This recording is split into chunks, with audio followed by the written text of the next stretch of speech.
এক দোকানে খাবার খেয়ে অন্য দোকানের ডাস্টবিনে সেই খাবারের পাতা ফেলাকে কেন্দ্র করে তুমুল হট্টগোলের সাক্ষী থাকলো বীরভূম। যে ঘটনায় যিনি খালি পাতা ডাস্টবিনে ফেলেছিলেন তার গায়ে খাবারের উচ্ছিষ্ট অংশ ছুড়ে দেওয়ার পাশাপাশি দুই গোষ্ঠীর মধ্যে হয় হাতাহাতি থেকে শুরু করে গালিগালাজ সবকিছু। সামান্য ঘটনাকে কেন্দ্র করে এমন অশান্তি বোলপুর শান্তিনিকেতনে। ফেলেছিলাম, ঠিক আছে। এবার ডাস্টবিনটা ওদের দোকানে ছিল, আমি অন্য দোকান থেকে লুচি খেয়েছি।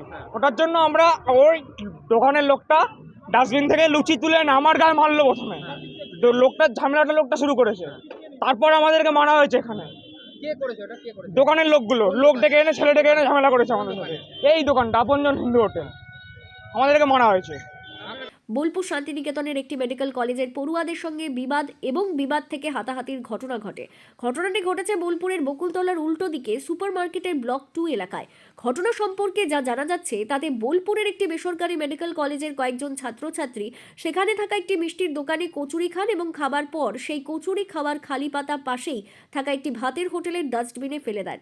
এরপরই বিষয়টি নিয়ে ওই ভাতের হোটেলের মালিক ও তার ছেলে ক্ষিপ্ত হয়ে ওই সকল পড়ুয়াদের ওপর চড়াও হন এবং ব্যাপক মারধর করেন।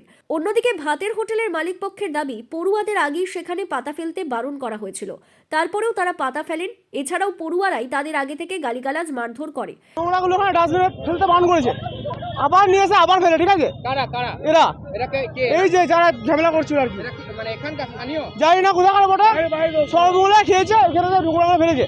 আমার বাবা বলে নোংরা ফেলো না, তারপরে আবার এসে ফেলে। না বাবা বলে তুলে উঠে ফেলো, শুনে না। ঠিক আছে, ঠেলাঠেলি করে গাল দেয়, বাবা নোংরা তুলে গায়ে লাগিয়ে দিয়েছে, তারপরে মারতে শুরু করে, তারপরে মেরেছি। তবে সামান্য খাবারের খালি পাতা অন্য দোকানের ডাস্টবিনে ফেলাকে খুব একটা খারাপ চোখে দেখছেন না এলাকার বাসিন্দারা। डस्टबिन फेंकने के वजह से चल लड़ाई कर रहा है। उतर